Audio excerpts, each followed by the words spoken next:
আমাকে প্রথমে চেষ্টা করা হলো আহলে হাদিস বানাবার জন্য। আমি স্পষ্ট বলতে চাই, জসিমউদ্দিন রহমানী কোনদিন আহলে হাদিসের মাদ্রাসায় পড়ে নাই, আহলে হাদিসদের কোন সংগঠনের সাথে নিজেকে সম্পৃক্ত করে নাই।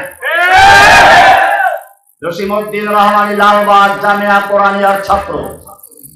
জসিমউদ্দিন রহমানী জামিয়া রহমানিয়ার ছাত্র।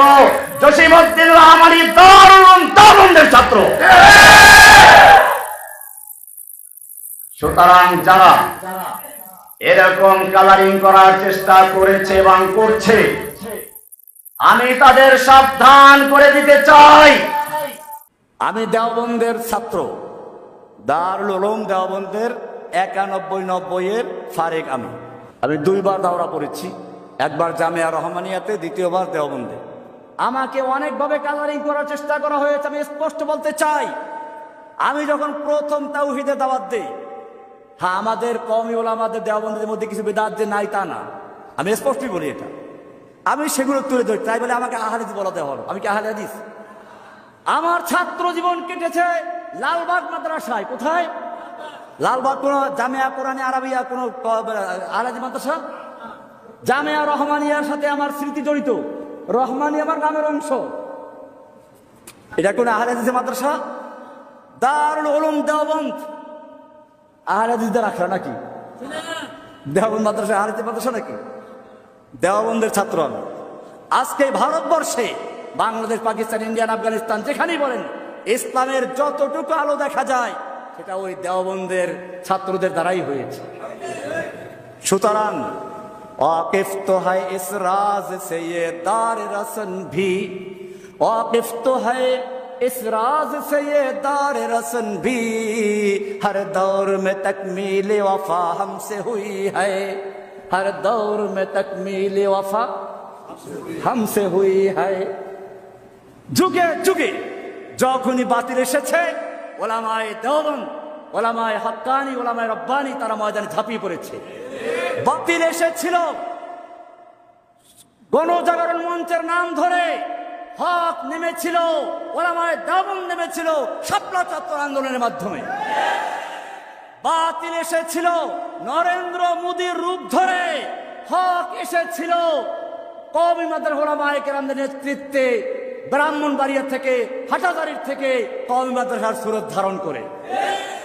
সুতরাং বাতিল যখনই এসেছে, ওলামায়ে হক্কানি, ওলামায়ে রব্বানি, ওলামায়ে দেওবন্দ বাজারে ঝাঁপিয়ে পড়েছে। আমি তো তাদেরই একজন সন্তান। আল্লামা আজিজুল হক রহমাতুল্লাহ আলাই, বাংলাদেশের প্রসিদ্ধ শাইখুল হাদিস। শাইখুল হাদিস তো আমরা অনেকেই আছি, কিন্তু এক কথায় শাইখুল হাদিস বললে কাকে বুঝায়? আল মুতলাকু ইযা উতলিকা, তারপর কি? ইরাদু বিহি আল ফারদুল কামিল। মান হুয়া আল ফারদুল কামিল? যদি শুধু বলা হয় শাইখুল হাদিস, তার কাকে বুঝায়? তিনি দুনিয়া থেকে চলে গেছেন, কত বছর হয়ে গেছে, এখন পর্যন্ত কি আছে? তার নাম জীবিত আছে।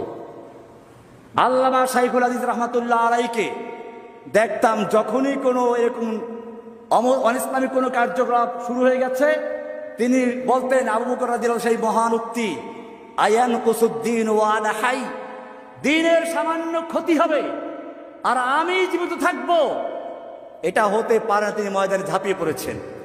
তিনি বারবার জেলে গিয়েছেন, নির্যাতিত হয়েছেন। আমি তো তার ছাত্র, আল্লামা আজিজুল হক সাহেবের ছাত্র, মুফতি আমিনীর ছাত্র, আমি লালবাগের ছাত্র। আমি অনেক হয়তো এটা জানে না, আমি জানি রহমানিয়ার ছাত্র, আমি লালবাগের ছাত্র। লালবাগ থেকে শুরু করে রহমানিয়া থেকে শেষ, দাওরা শেষ করে তারপরে দেওবন্দে গেছে। ভাইয়েরা আমার, তাহলে কেন আমাকে কালারিং করা হলো? আমি আপনাদের সামনে স্পষ্ট বলি, আমার বক্তব্যের কিছু ভাষা করা হয়ে যেত, যুবক ছিলাম তো তখন, কিন্তু বুড়ো হয়ে গেছে। এই ভাষার কারণে হয়তো ওলামায়ে কেরাম আমার কথায় একটু কষ্ট পেয়েছেন।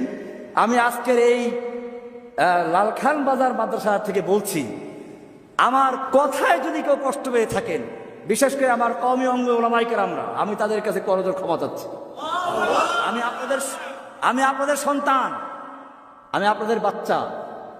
খেতে যে নামে তার পায়ে কাদা লাগে, আমি খেতে নেমেছিলাম, কাদা লেগেছিল কিছু, সেই কাদাগুলো ধুয়ে মুছে পরিষ্কার করে আপনাদের খেদমতে এসেছি। ইনশাআল্লাহ বাকি জীবনটুকু যেন ওলামায়ে দেওবন্দ, ওলামায়ে হক্কানি, ওলামায়ে রব্বানি তাদের সাথে থেকে ইসলামের বিজয় দেখে যেতে পারি, সেই জন্য আপনাকে দোয়া কামনা করছি। এখন আমার একই কাজ, লিউজহারাহু আলাদ দ্বীনে, সকল দিনে বাতিলের উপরে দিনে হককে বিজয়ী করার জন্য বাংলাদেশের প্রান্তে প্রান্তে ছুটে যাওয়ার ইচ্ছা আছে ইনশাআল্লাহ। আমাকে প্রথমে চেষ্টা করা হলো আহলে হাদিস বানাবার জন্য। আমি স্পষ্ট বলতে চাই, জসিমউদ্দিন রহমানী কোনদিন আহলে হাদিসের মাদ্রাসায় পড়ে নাই, আহলে হাদিসদের কোন সংগঠনের সাথে নিজেকে সম্পৃক্ত করে নাই।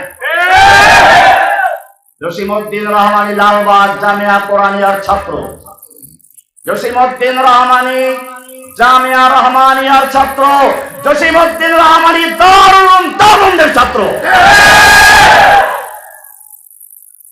সুতরাং যারা এরকম কালারিং করার চেষ্টা করেছে এবং করছে, আমি তাদের সাবধান করে দিতে চাই,